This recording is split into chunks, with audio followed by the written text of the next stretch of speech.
Hello, today we will talk about how to add a sender email address to send transactional emails from your service. Let's begin. By default, emails to students are sent from courses@sendpulse.academy or courses@sendpulse.online, depending on the domain you used when creating your course.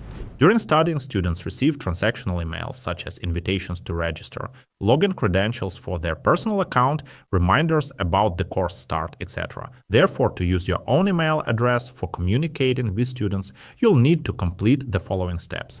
First, go to the SMTP section, fill out the user form, and wait for approval if you have not yet activated the SMTP section. After the form is approved, you will receive an email confirmation. Second, in SMTP settings, click Add Sender Email. A message with a confirmation link will be sent to the specified email address.